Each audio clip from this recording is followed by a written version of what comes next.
YTN 라디오 김우성의 생생경제.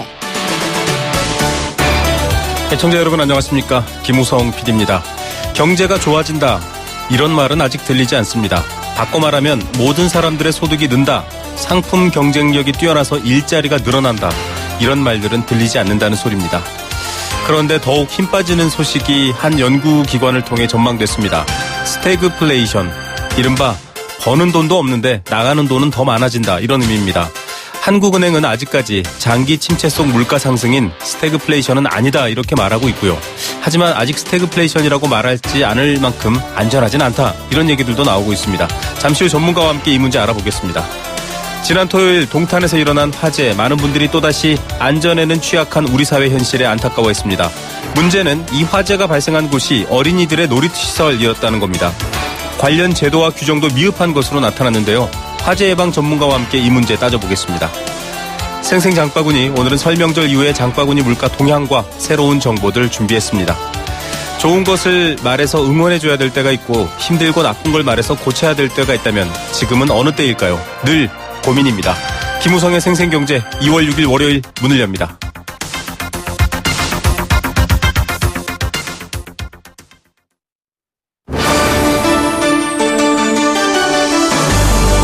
YTN 라디오 김우성의 생생경제.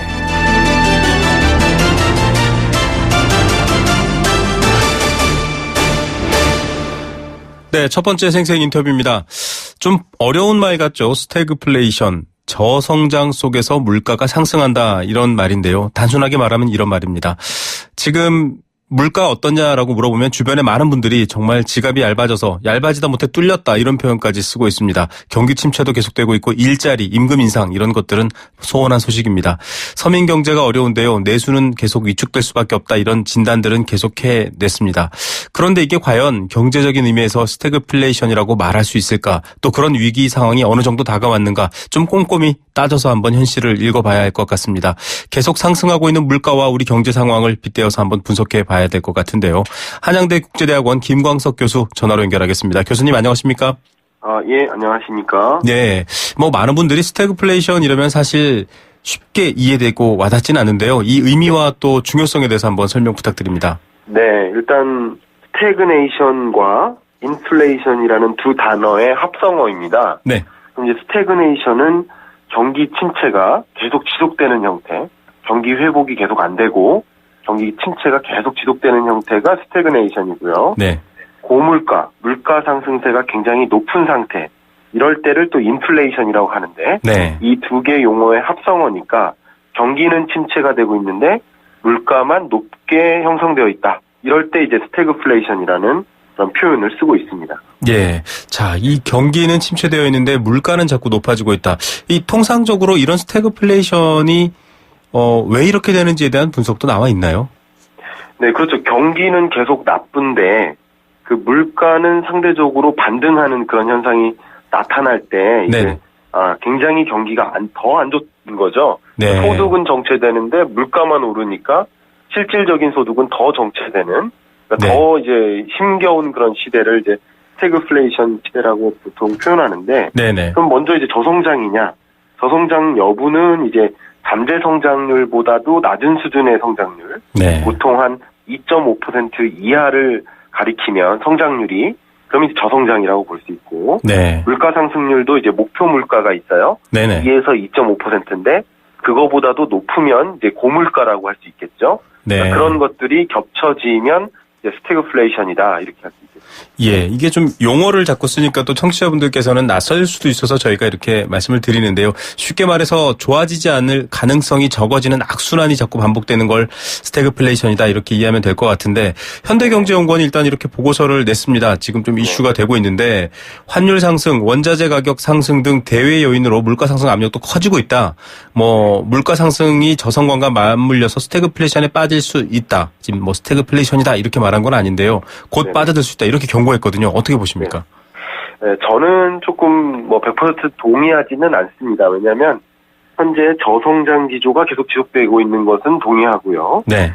저물가 기조는 여전히 지속되고 있다.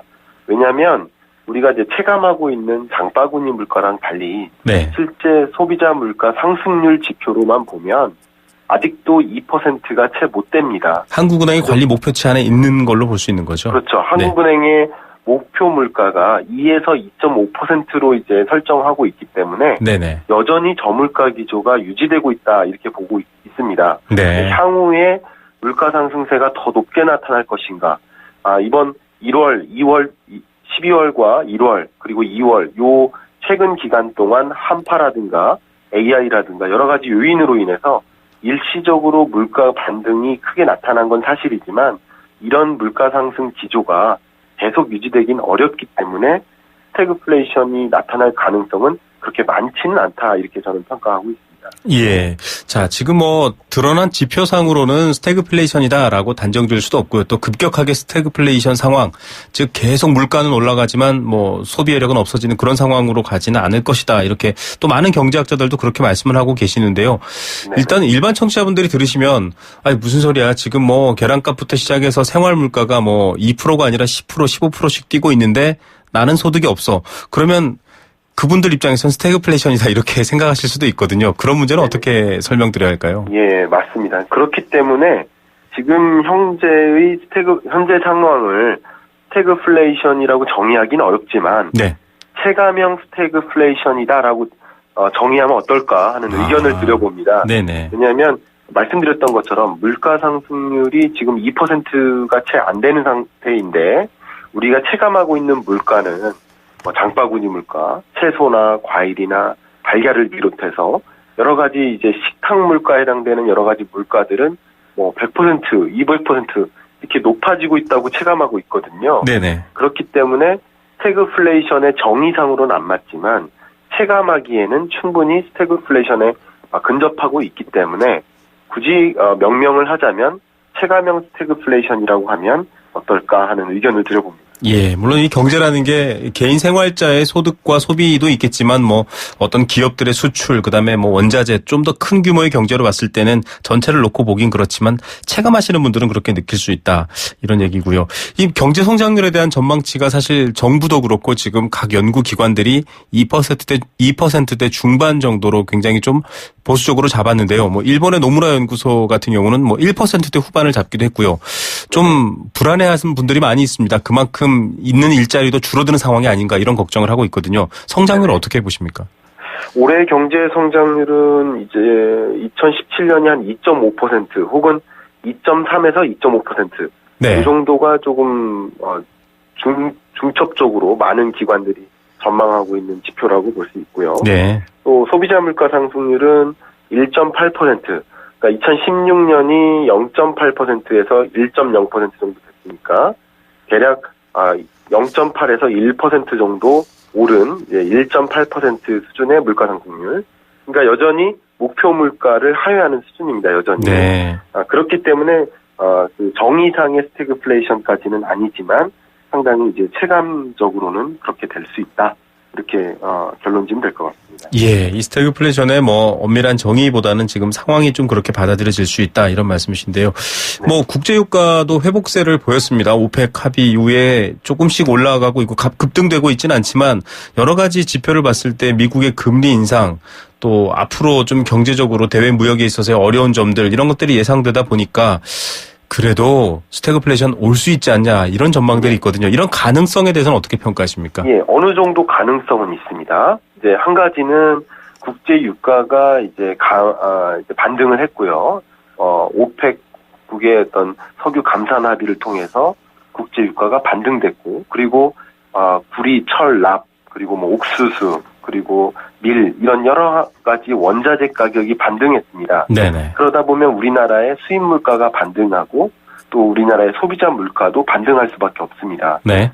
거기에 더 나아가서 심각한 것은 급격한 극진적인 보호무역주의가 팽배하고 있는 상황인데요. 네. 트럼프도 굉장히 크게 관련이 되어 있고요. 네네. 그런 상황 속에서 우리 수입 물건들의 관세가 부과되면 수입 가격 자체가 상승하기 때문에 소비자 물가 상승세로 이어질 수가 있습니다. 네. 그러니까 이런 것들이 동시에 중첩적으로 작용을 한다면 역시 스태그플레이션 우려도 어느 정도는 있을 수 있다 이렇게 해볼 수 있습니다. 예, 항상 그 우려에 대해서는 가능성이 있어라는 수준의 어떤 그 경고의 수준을 좀 저희가 어떻게 느껴야 되느냐 이런 부분 때문에 이 부분이 중요했는데 앞서 얘기했다시피 사실은 국가는 뭐 그런 부분에 항상 대비를 해야겠지만 일반 생활자들 또 소비자들로 넘어오게 되면 말씀하신 체감형 스태그플레이션 지금 사실 시작됐거든요 이미. 그런데 이 부분에 대해서 사실은 이게 언제까지 지속될 것인가 이 부분이 언제 어느 모멘텀으로 좀 괜찮아질 수 있을까 이런 기대 심리들이 있지 않습니까?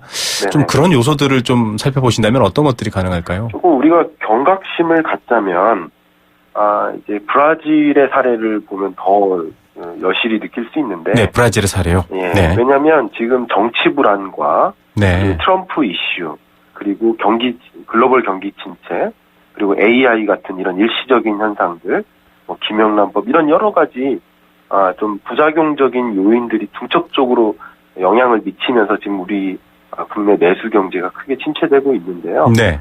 브라질처럼 이제 탄핵을 통과하고 결과적으로 이제 정치가 또 안정 기조에 올라서면서 16년까지는 마이너스 성장률을 계속 지속하다가 17년에 이제 플러스로 전환되는 것으로 이제 IMF가 전망하고 있거든요. 네네. 그런 것처럼 좀 정치 안정이 빨리 찾아오고, 그리고 이제 여러 가지 이제 국제적인 그런 기조가 좀 안정을 찾는다면 조금 더 좀 빨리 경제 회복의 좀 실마리가 풀릴 수 있지 않을까 그런 생각을 해봅니다. 예, 많은 분들이 뭐 지적하시는 부분이지만 또 이 정치 안정, 지금의 현재 어떤 혼란한 상황의 정리 이런 것들은 중요할 것 같습니다.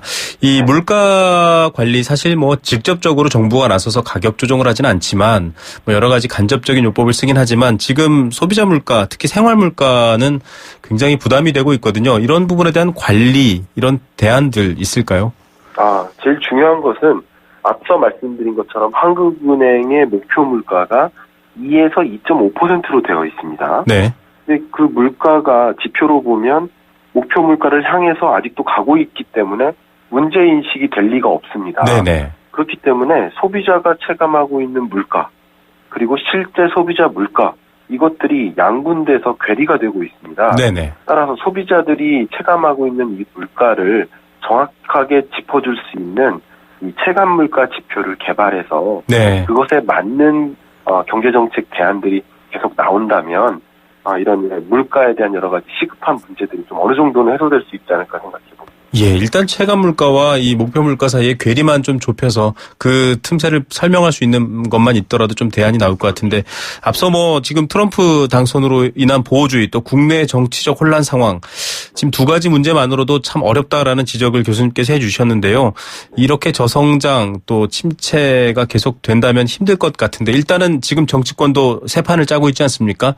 좀 정책적 대안을 해주신다면요. 지금의 국면을 벗어나기 위해선 이런 것들은 꼭 시행해라라는 것들을 제안해 주신다면요. 장기적으로 봤을 때 가장 큰 문제는 소득이 감소하는데 물가가 오른다는 거거든요. 네. 만약에 실질 소득이 계속 물가 상승세보다 더 빨리 오르고 있다면 그건 전혀 문제가 안 될 수 있습니다. 네, 소득이 있다면 물가가 오르는 건 문제가 아니다. 문제가 안 되는 거죠. 그러니까 실질 소득의 감소가 굉장히 중요한 지금 현안인데요.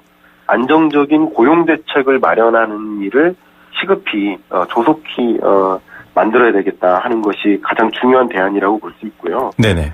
지금 이 물가 이야기는 계속 반복되고 있습니다. 네. 여름에 늘 폭우가 있죠. 겨울에 늘 한파가 있습니다. 네네. 폭설이 늘 있고요.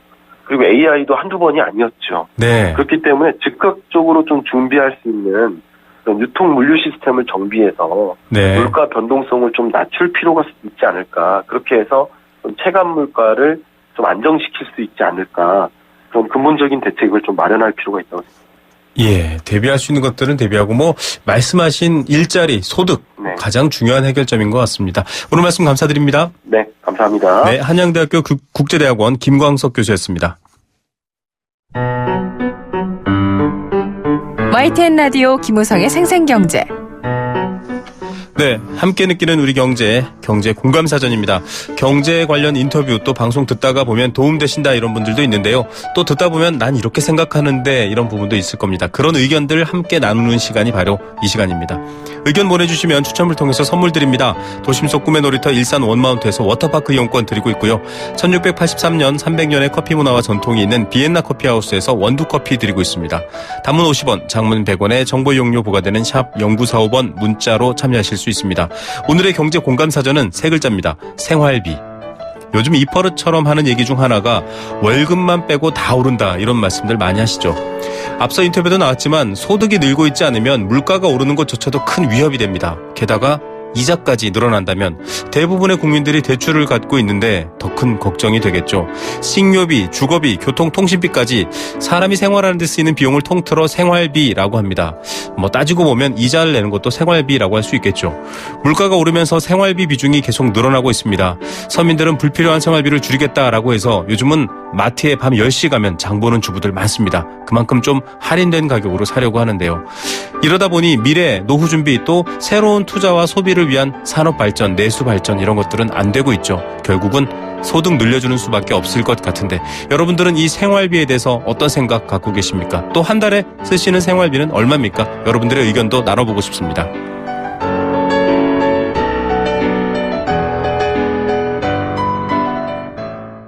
생생경제 일부 포스코와 함께했습니다. 캠페인 듣고 경제 톱뉴스로 돌아오겠습니다. YTN 라디오 캠페인 물 없는 한라산, 물 없는 제주 바다를 상상할 수 있나요? 제주의 아름다운 자연과 풍경은 깨끗하고 건강한 물이 있기에 가능합니다. 제주를 아름답게 만들어주는 건강한 물은 우리의 몸과 마음도 아름답게 만들어줍니다. 건강한 몸과 마음을 지키는 일, 아름다운 물을 사랑하고 지키는 일에서부터 시작됩니다. YTN 라디오 아름다운 물 캠페인은 광동제약과 제주특별자치도 개발공사와 함께합니다.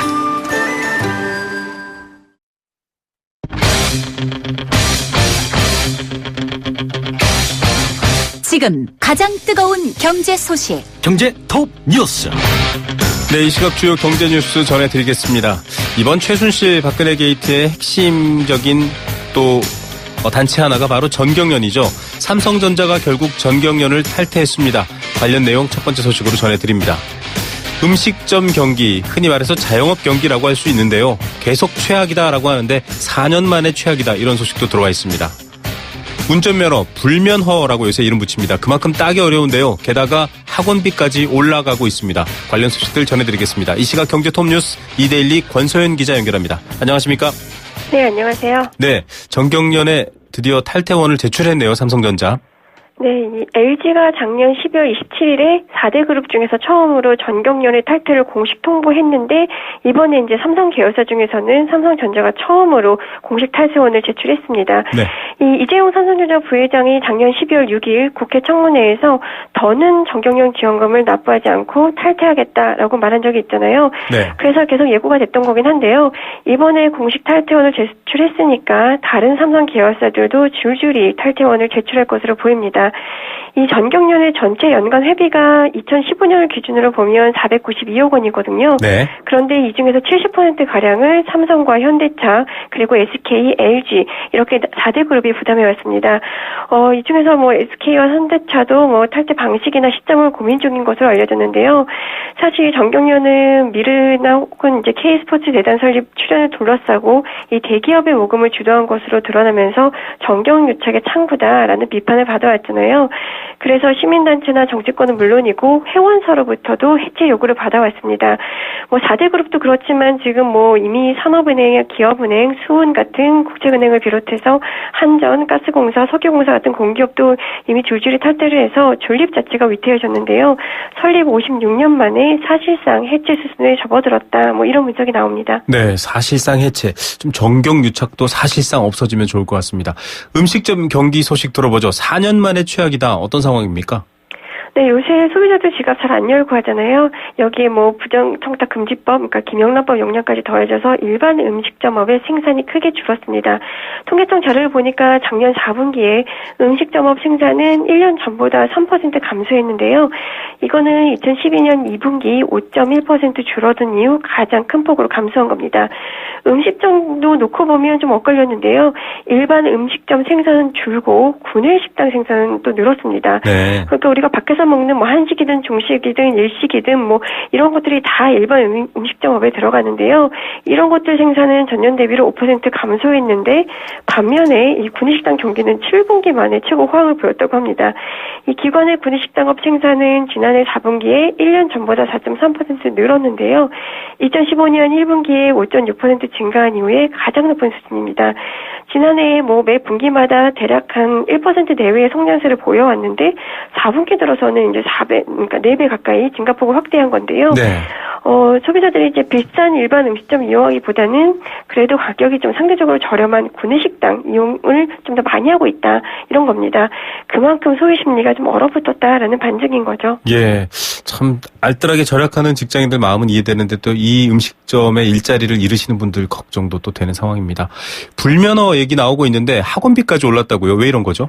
네, 통계청이 발표한 지난달에 전국 자동차 학원비 물가지수를 보니까 135.98이었는데요. 이게 1년 전 같은 달에 비해서 33.2% 오른 겁니다. 1982년 4월에 46% 오른 이후에 35년 만에 가장 높은 상승률인데요. 정부가 작년 12월 22일부터 안전을 위해서 기존의 물면허를 보다 간단하게 바꿔서 이제 불면허가 됐잖아요. 네네. 장내 기능 시험의 경사로나 뭐 T자 코스 이런 것들을 부활시켜서 좀 한층 어려워진 운전면허 시험 제도를 이제 전격 시행했는데 그 시행한 작년 12월과 또 비교해 보면 학원비는 한 달 만에 23% 뛰었습니다. 네. 통계청이 자동차 학원비 물가를 조사하기 시작한 게 1975년이었는데요. 그 이후 이제 전월 대비로는 최대 상승률인데요. 시험이 어려워졌다고 학원비가 왜 오르냐 뭐 이렇게 갸우뚱하실 분들도 많을 텐데 네. 장내 기능 시험 평가 항목이 기존의 2개에서 7개로 늘어나면서 여기에 따른 이제 시설 확충 비용을 학원비로 전가하는 경향이 좀 있었고요. 네네. 장내 기능 의무 교육도 과거 2시간이었는데 이제 4시간으로 길어지면서 그 시간만큼 학원비가 오른 겁니다. 다만 이제 현재 전문 운전 학원 기준 국내 자동차 학원비는 부가세를 제외하면 한 53만 원 수준이거든요. 네. 근데 일본에는 한 300만 원 되고요. 독일에도 200만 원 된다고 하니까 뭐 외국보다는 좀 높지 않다라는 게 경찰청 설명입니다. 예, 일본과 독일만큼 돈을 벌지는 않는데, 네, 알겠습니다. 크루즈선 타고 국내 들어오는 외국인들 많다고 합니다. 이게 크루즈선이 대형 여객선인데요. 이 시설도 좀 확충된다고요? 네, 올해 해양수산부가 2017년 크루즈 산업 육성 시행 계획을 발표했는데요. 요새 보면 크루즈 여행 하시는 분들도 많고 그 크루즈 여행 통해서 우리나라 들어오는 외국인들 많습니다. 네. 이 크루즈선은 기본 뭐 빌딩 10층 정도의 높이의 뭐 대형 배로 이제 관광객들을 싣고 곳곳에 기항하는데요. 네. 그 안에는 뭐 객실은 물론이고 뭐 놀이동산, 워터파크, 공연장, 뭐 고급 레스토랑 뭐 이렇게 숙박과 위력시설을 모두 갖추고 있습니다. 그래서 크루즈 여행하면 뭐 짐 들고 도시 옮겨 다닐 필요 없이 배가 뭐 어느 도시에 기항하면 내려서 관광하고 다시 올라타서 다른 도시로 이동하는 동안에는 또 배 안에 있는 시설을 즐기면 되니까 굉장히 편하거든요. 네네. 그래서 가격도 좀 비쌉니다.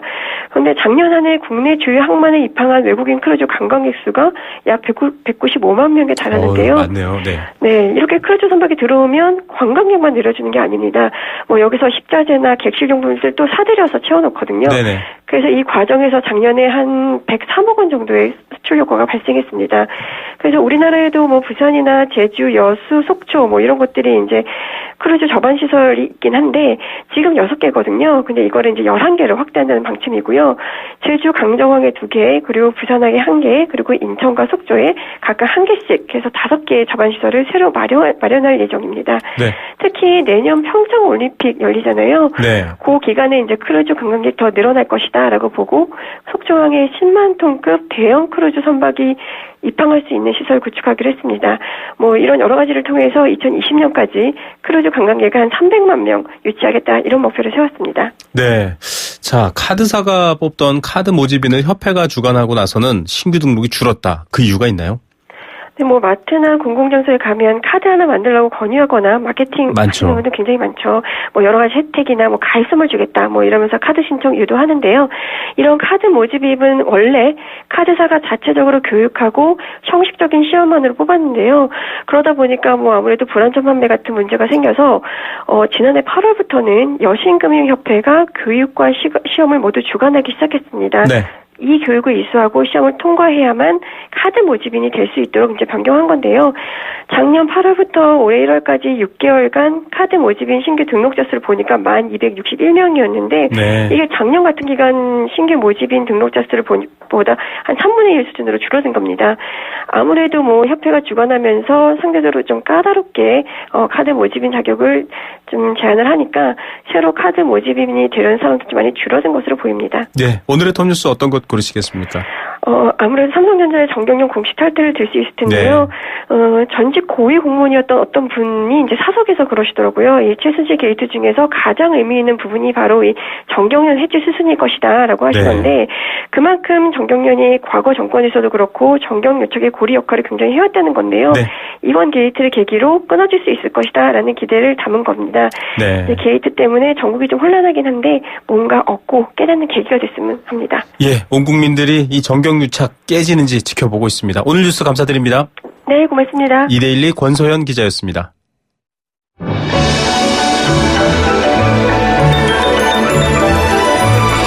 오늘의 경제를 들여다보는 시원한 창. YTN 라디오 김우성의 생생경제 생생 인터뷰. 네.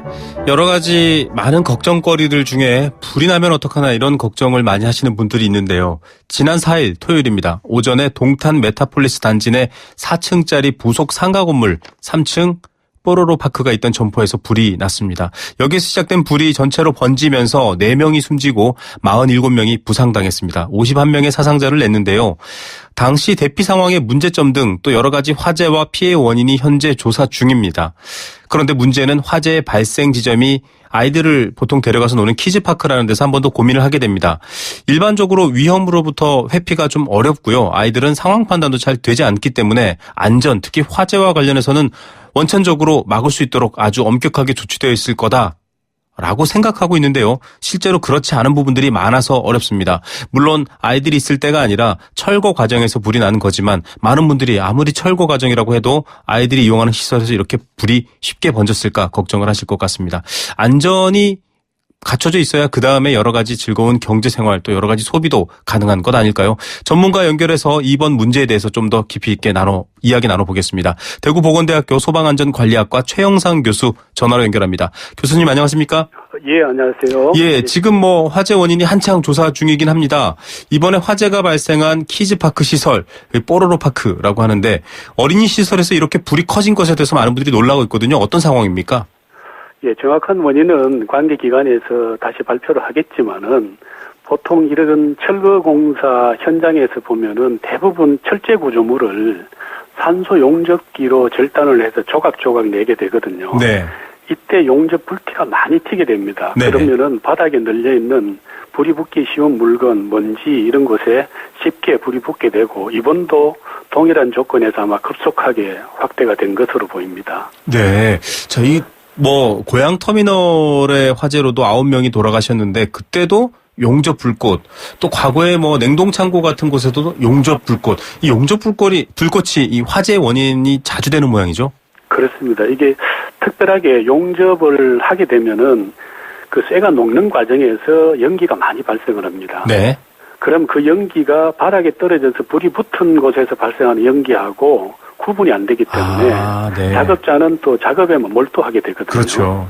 예, 그래서 특별히 용접 작업 시 화재가 많이 발생하기 때문에 산업안전보건법에서는 용접 작업 시 안전 수치까지 제정을 해서 네네. 용접하는 사람 외에 옆에서 다른 사람이 반드시 감독하도록 화기 취급자를 지정하고 네. 그다음에 용접하기 전에는 보고서도 내고 그다음에 소화기도 비치하고 이렇게 하도록 했는데 아마 그게 네. 잘 지켜졌는지는 이거 조사하고 나서 밝혀질 것 같습니다. 예. 지금 저희가 통상적인 원인과 비슷한 부분들이 있어서 일단 한번 여쭤봤고요. 예. 일단은 앞서 말씀드린 부분으로 넘어가 보겠습니다. 아이들이 이용하는 시설이거든요. 상식적으로 아이들은 대피 능력이 좀 떨어진다 이렇게 알려져 있지 않습니까? 그렇죠. 그렇기 때문에 아이들이 이용하는 시설에 대해서는 좀 화재 예방 조치가 엄격해야 될 것 같은데 어떤 상황입니까? 아이들이나 어르신들이 이용하는 시설을 특별히 노유자 시설로 분류를 하거든요. 네네. 그래서 이 굉장히 엄격한 소방법에 적용을 받고 있습니다. 그래서 노유자 시설은 화재 예방 활동 외에도 화재가 발생했을 때 불을 끄는 소화 설비, 그리고 불이 났을 때 빨리 알려주도록 화재 경보 설비, 네. 그리고 안전한 피난을 보장할 수 있도록 피난 설비를 비롯해서 여러 가지 소방 시설을 잘 갖추고 있거든요. 네네. 특히 화재가 급속하게 확산되는 것을 막을 수 있도록 불이 붙기 쉬운 가연성 물질에는 반드시 방염 처리를 하도록 합니다. 그리고 인테리어를 다 마치고 나서는 네. 목재 같은 경우에 네네. 표면에 페인트를 칠하거나 아니면 방염액을 발라주면서 또는 방염 시트지를 붙이는 방법으로 화재 확산을 막도록 규제하고 있거든요. 네네. 그렇다면은 이번에 이 키즈파크에서 불이 난 게 좀 의아하거든요. 왜냐하면은 이렇게 예방 조치가 돼 있는데 왜 불이 났을까요? 그렇죠. 그래서 방염 처리를 하면은 우선은 이제 작은 불씨로는 불이 붙지 않거나 네네. 또는 불이 타 들어가는 속도가 굉장히 느리기 때문에 네. 초기 소화를 하거나 피난을 하는데 필요한 골든 타임을 확보할 수 있습니다. 네네. 그렇지만은 방염은 표면에 돼 있고 지금처럼 공사를 하면서 벽체를 뜯어내거나 천장재를 뜯어내게 되면은 네. 안쪽에는 방염 처리가 안 된 게 나타나게 됩니다. 네네. 그래서 사실은 방염 처리를 했다 하더라도 효과를 보기가 어렵죠. 아이들이나 노인들은 이 화재가, 작은 화재가 발생해도 좀 도망치거나 흔히 피하는데 시간이 걸리기 때문에 방염 처리를 해두면 그만큼 불이 늦게 번져서 시간을 버는데 방염 처리가 굉장히 중요한 거군요. 그렇습니다. 그런데 이게 한번 그냥 덮어놓고 끝이 아니다 이 말씀이신 거죠? 그렇죠. 그래서 방염 시트지 같은 경우도 훼손이 되거나 오래 사용하다 보면 효과가 떨어지는데 그럼 다시 재시공을 해야 되지만은 사실은 영업 중인 시설에서 재시공이라는 게 불가능하기 때문에 손실을 감수해야 되니까. 네. 처음에 중공검사 받을 때만 하고 나면은 아마 시간이 지나면서 점점 효과가 떨어질 것 같습니다. 네, 교수님 이렇게 지금 말씀하셨던 것처럼 방염 처리가 다 돼 있다라고 하는데도 불구하고 시간이 지나고 좀 어떻게 보면 뭐 훼손되고 말씀하셨는데 그런 식으로 방염 능력이 떨어지면 결과적으로 일반 화재와 별반 차이가 없을 만큼 쉽게 말하면 방염 능력이 떨어지는 건가요? 어떻습니까? 맞습니다. 예, 많이 떨어지죠. 네. 물론 방염 처리를 전혀 하지 않은 제품보다는 조금은 효과가 있겠지만 그 방염을 했다 하더라도 다른 부분에 불이 붙어서 화재가 굉장히 커지게 되면은 방염 효과는 전혀 없이 그대로 연소가 진행이 되거든요. 네네. 예, 그래서 특히 공사장 같은 데서는 더더욱 이게 방염 처리된 표면이 아니고 안쪽 부분이 불에 탈 수 있는 조건이 되기 때문에 화재 확산이 급격하게 빠르다고 보시면 됩니다. 예. 자, 이게 이렇게 말씀드리면 방염 처리가 그냥 한번 하고 끝나는 것이 아니라 꾸준히 방염 관리를 해야 된다 이런 의미인데 만약에 그런 일이 일어나서는 안 되겠지만은 방염 처리가 안 돼서 이런 아이들이 있는 시설에 주로 불이 나면 어떤 위험 또 어떤 피해가 있을 수 있는 건가요?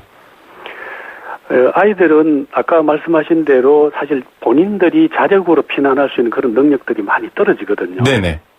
특히 이 아이들이 노는 곳에서는 이제 충격을 줄이기 위해서 완충제를 바닥재나 벽면에 많이 쓰게 되는데 네, 플라스틱, 스티로폼 이런 거 많죠. 예, 네. 폴리우레탄 스펀지라고 해서 굉장히 딱딱하면서도 쿠션이 있는 제품을 쓰거든요. 네네. 이것들이 주로 석유화학 제품이기 때문에 굉장히 분자수가 높은 많은 고분자 화합물입니다. 그래서 이게 탈 때는 공기 중에 있는 산소가 공급이 돼도 엄청나게 산소가 모자라기 때문에 불안전 연소를 하게 됩니다. 네. 그래서 많은 유독가스를 만들어내고 까만 연기를 만들어내거든요. 검은색 연기, 네. 그렇습니다. 그래서 이게 한두 모금만 마셔도 정신을 잃고 쓰러진다고 그러는데 네. 특히 또 연기까지 많이 발생되다 보니까 천장에서부터 바닥으로 연기가 내려오는 속도가 굉장히 빨라집니다. 아, 네. 그러면은 피난 통로를 막게 되거든요. 네네. 그래서 또 앞이 안 보여서 천정이나 벽체에 붙어 있는 피난을 유도하는 피난 유도 등이 안 보입니다. 네. 그럼 어디로 가야 될지를 모르게 되죠. 네네. 거기다가 또 이 연기들이 압력이 높아지면서 밖으로 뿜어져 나오면은 위층으로 또 계단을 통해서 확산되는 것도 빨라지고 네. 외부에서 안쪽으로 구조 작업을 하기 위해서 소방관들이 진입하는 것도 늦어지게 만들기 때문에 여러 가지 조건들이 누적이 돼서 위험이 커진다고 보시면 됩니다. 예, 이런 위험 상황들이 많은 게 바로 아이들이 놀이시설을 이용하는 거기 때문에 유독 더 방염 관리를 철저하게 해야 된다 이런 얘기가 다시 한번 강조가 되는 셈인데요. 여러 가지 내용 중에 보니까 일정 규모 이하는 또 이 방염 기준이 좀 느슨하다. 쉽게 말하면 뭐 저희가 흔히 큰 식당에 가면 아이들 놀이 공간이 있지 않습니까? 예. 그런 공간은 의무가 없다 이런 얘기도 있던데 사실인가요? 그 일반 음식점으로 분류됐을 때 네. 바닥 면적이 100제곱미터입니다. 네. 100제곱미터 이상이 되면은 이런 그 규정들을 다 준수를 해야 되는데 일단 시공해서 방염을 해야 되는데 네. 예, 그래서 99제곱미터만 돼도 법에서 제외되기 때문에 네. 이런 효과를 못 보고 특히 지금 이야기가 되고 있는 키즈 카페 같은 경우는 일반 음식점으로 신청을 하게 되고 네. 이렇게 되면은 다중이용시설의 그 아주 강한 규정도 적용을 받지 못하는 경우들이 많습니다. 네. 규모가 작게 되기 때문에. 네네. 참 이게 단순히 이번에는 정말 천만다행이라고 할 수 있을까요?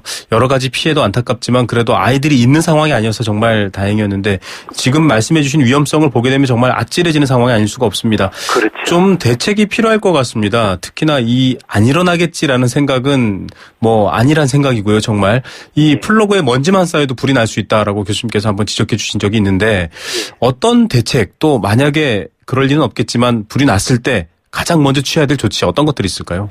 우선은 이 키즈 카페가 특정 업종으로 분류가 안 돼 있습니다. 네. 그래서 이게 일반 음식점으로 신고할 수도 있고 기타 요원시설로 등록을 할 수도 있거든요. 네. 그렇게 되면은 국민안전처에서 관리하거나 문체부에서 관리하거나 또는 복지부가 관리하거나 이렇게 또 관리 주체가 다르게 됩니다. 네. 그래서 이제 이번 화제를 계기로 해서 정부가 통합적으로 관리할 수 있는 책임 부처를 정해주는 것이 필요할 것 같습니다. 네.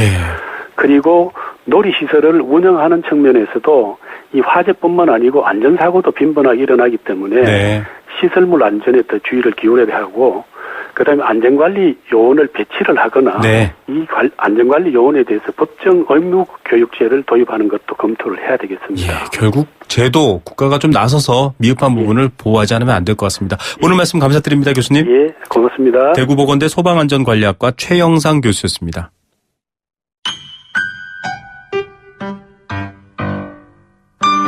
행복한 살림살이 생생 장바구니. 네, 매주 월요일 생생한 장바구니 정보 통해서 또 알뜰살뜰한 생활 이어가는 그런 시간입니다. 오늘의 경제 공감 사전이 생활비인데요. 생활비에 아주 도움이 되는 정보들 많이 마련해 놓고 있습니다. 이번 주에도 장바구니 정보 전해주실 분입니다. 한국농수산식품유통공사 문재영 대리 연결돼 있습니다. 문 대리님 안녕하세요. 네, 안녕하세요. 네. 자, 시작하기 전에 지난주까지 저희가 지난주는 설 연휴로 이제 방송이 쉬었고 그 전주에는 이제 김시아 대리가 아쉽지만 마지막 인사했거든요. 이제 이번 주부터 맡게 되셨는데 우리 청취자분들께 인사 한마디 부탁드립니다. 안녕하십니까. 앞으로 이제 방송 맡게 된 문재영 대리라고 합니다. 알차고 더 좋은 정보 알려드리기 위해서 노력하도록 하겠습니다. 네. 자, 알차고 좋은 정보 기대해 보겠습니다. 자, 설 얘기를 했는데 설 차례상 지나면서 사실 좀 지출이 많았어요. 이 주머니 걱정하시는 주부들 많을 텐데 알뜰한 장바구니 소식 먼저 알려주십시오. 네, 이번 주 가격이 내려가는 품목을 먼저 말씀드리자면요. 청양고추, 느타리, 버섯, 그리고 딸기가 좋은 내림세를 보이겠습니다. 청양고추는요, 주산지가 진주나 광주 쪽 남부 지방에 걸쳐 있는데요. 네. 이 지역의 재배 면적이 증가하고 또 기상 여건도 많이 호전되어서요, 수확 물량이 증가했습니다. 게다가 이 설이 끝나면서 가정 내 수요가 감소해서 가격이 약간 떨어지겠습니다. 네. 또 이 느타리 버섯은요, 시설 재배 작물로 출하량이 항상 일정한 편인데요.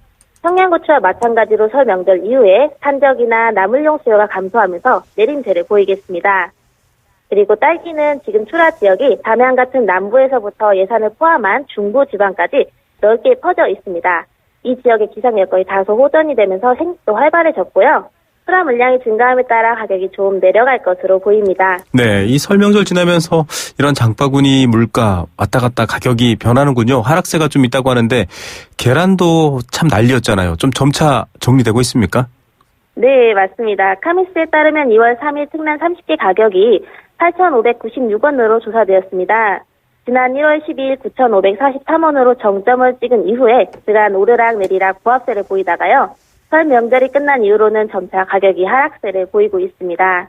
설 이후에도 정부는 계란 가격을 면밀히 검토하면서 비축 물량을 대형 유통업체를 통해 보다 저렴한 가격에 공급하고 있습니다. 네. 자, 미국산 계란까지 수입되고요. 정말 이 계란 대란이었는데 정부도 면밀히 대비하고 있다고 하니까 좀 안심하시면 될 것 같고요. 이번 주 가격이 좀 올라가는 품목들 미리 알면 좀 예측이 가능할 것 같습니다. 어떤 것들이 있나요? 네, 반면에 이번 주에는 양배추와 양파, 고등어 가격이 상승할 것으로 전망됩니다. 이 양배추는요, 주산지가 제주 지역에서 지금 작황이 부진한데요. 출하 물량도 전년보다 감소한 데다 일부 학교가 개학을 하면서 급식 수요가 증가할 것으로 보입니다. 그래서 가격이 약간 오르겠고요. 또 양파는 저온 창고에 장기 보관하고 있는 물량이 진무름이 발생해서 상품성이 좀 떨어졌다고 하네요. 네. 공급 물량이 감소하면서 지난주보다 가격이 좀 오를 것으로 보입니다. 예, 채소류는 겨울에 좀 그럴 것 같다 이런 생각은 드는데 고등어가 오른다. 왜 이유가 있나요? 네, 고등어는 지금 높은 파도로 인해서 기상 여건이 좋지 않습니다. 게다가 이번 주 토요일이 정월 대보름이죠. 네.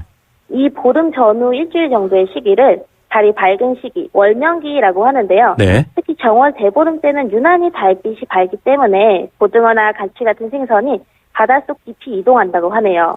그래서 이 여획량이 많이 감소해서 가격이 오를 것으로 예상됩니다. 네, 생생장바구니에 이 월명기 이런 말들 좀 전문 용어스러운 말들이 많이 나오는데요. 자, 고등어가 잘 안 잡히는 시기다 이런 얘기였고요. 이번 주 물가 동향 잘 들었습니다. 지난해 유통업계 실적 또 올해 트렌드 이런 거 알아봐야 될 것 같아요. 이제는 물가 정보 모르면 똑똑한 경제생활 못 하거든요. 어떻습니까? 네. 1월 31일 산업통상자원부가 발표한 지난해 유통업계 매출 브리핑에 따르면요. 주요 유통업체 매출이 전년 대비 8.5% 정도 증가했다 합니다. 네. 그중에서 온라인 유통업체는 18% 정도로 크게 성장했고요. 오프라인 또한 4.5% 증가했습니다. 또 편의점 증가율도 상당히 두드러졌고요. 네. 자, 이런 것들이 좀 뭔가 변화를 얘기하는 것 같은데 어떤 키워드를 갖고 변화하고 있을까요? 네, 그렇다면 이제 지난 12월 말 한국체인스토어협회에서 발표한 올해 유통업계 전망을 보시면은요. 네네. 올해 유통 키워드로는 합리적 소비가 보편화됨에 따른 가성비라는 단어와 네. 상품을 넘어 이제 재미와 문화를 함께 파는 엔터테인먼트 같은 단어들이 제시되었습니다. 네네. 네, 또 한국농촌정세연구원에서도 식품과 외식 분야에서 비슷한 조사를 했는데요. 네. 이쪽에서는 1인 가구, 반 외식, 그리고 패스트 프리미엄이 주목할 만한 키워드로 부상했다 합니다. 네, 참 이거 가성비 좋아 이런 표현들 많이 쓰실 건데요. 가격 대비 성능의 비율 이렇게 생각하시면 될 것 같고요. 이 생생장바구니가 어떤 경제 또 생활 정보 프로그램보다 가성비가 좋다. 저는 이렇게 생각합니다. 예, 앞으로도 가성비 좋은 얘기 준비하시고요. 자, 반외식과 패스트 프리미엄 이런 말은 좀 저도 처음 들어보는 것 같아요. 어떤 내용입니까? 네, 이 두 단어 모두 한 끼를 먹더라도 고급스럽고도 실속 있게 즐기려는 소비가 증가하면서 생겨났습니다. 네. 먼저 반외식은 외식과 내식의 중간을 뜻하는데요. 네네. 그 식당에서 포장해 집에서 먹으면서 나만의 레스토랑을 즐기는 외식 트렌드를 말합니다. 그리고 또 패스트 프리미엄은 빠르고 간편하게 고급스러운 식재료를 사용한 음식을 가리킵니다. 네. 현대인들이 이제 알찬 상품을 찾으면서 생긴 새로운 열풍이라고 말씀드릴 수 있겠습니다. 네, 저는 반외식이라길래 이 안티의 반으로 생각했거든요. 그래서 워낙 주머니 사정이 안 좋으니까 외식하지 마. 그래서 반외식인 줄 알았더니 이 하프, 반 틈만 외식하자 이런 의미의 외식이라고 할 수 있겠네요. 참 네, 맞습니다. 신조어와 이 유통이나 이런 정보 쪽에서도 이런 말들이 등장할 만큼 참 경제가 격변하고 있습니다. 혼밥, 혼술족도 많고요. 실제로 그런 텔레비전 프로그램들도 만들어지고 있거든요. 네. 2017년 외식 트렌드 어디에 집중되고 있는지 좀 가늠할 수 있을 것 같습니다. 자, 한번 여러분들 또 계속 이런 정보들 이어지니까 생생장바구니 이 문제형 대리로 바뀐 이 시간도 사랑해 주시고요. 계절 얘기로 좀 넘어가 볼게요. 겨울이 깊어졌는데 강원도에 가시는 분들이 있습니다. 겨울을 더 즐기러 간다 이런 분들인데 어떤 축제들이 있습니까? 네, 지금 평창올림픽 개최 지역인 평창과 강릉에서는요. 다양한 겨울문화 축제가 열리고 있습니다. 네. 평창올림픽을 1년 앞두고 마지막 테스트 성격을 가졌다고 하네요. 먼저 첫 번째로 소개해드릴 곳은 평창에서 열리는 대관령 눈꽃축제입니다. 네. 이 지난주 금요일부터 이번 주 일요일인 12일까지 진행되고 있는데요. 지역 전통문화인 겨울 사냥놀이와 더불어서 오케스트라 공연에 윈터 퍼레이드까지 즐길 수 있겠습니다. 네. 네, 또 강릉시에서는요, 2월 14일부터 19일까지 길거리 공연과 다채로운 무형문화재 공연이 준비되어 있는데요. 거기에다 강릉 특선 메뉴 10선을 맛볼 기회를 제공한다고 합니다. 이번 주말에 한겨울 밖에서 가족과 친구들과 함께 좋은 추억 만드셨으면 좋겠습니다. 네, 이 여행의 먹거리 빠질 수 없는데, 자, 강릉, 이 강원도 지금 평창 올림픽을 앞두고 좀 들썩들썩합니다. 미리 이 좀 분위기를 돋우는 차원에서 여러분들도 한번 다녀오시면 어떨까 이런 생각 듭니다. 자, 오늘 말씀 감사드립니다. 네, 감사합니다. 네, 한국농수산식품유통공사 문재영 대리였습니다. 크리네어 테크. 크리네어 테크 집중기. 주물 작업, 연마 작업, 페인트 작업. 분진가스, 냄새, 연기 작업장 분진. 이 세상에 못 없애는 분진이 어딨어. 크리네어 테크 기술력이 끝내줍니다. 크리네어 테크. 크리네어 테크 집중기. 네, 생생경제 포스코와 함께했습니다. 7982님, 고3 딸들과 살아가려면 한 푼이라도 더 벌어야 합니다. 언제쯤 살맛, 일할맛 날까요? 네, 이 마음으로 많은 분들이 보내주셨습니다. 5278님도 정말 실감납니다. 절약밖에 없네요. 라고 하셨고요. 커피 잘 받으셨다고요? 생생경제 듣다 보면 생활비 아낄 수 있다라는 또 팁도 주셨습니다.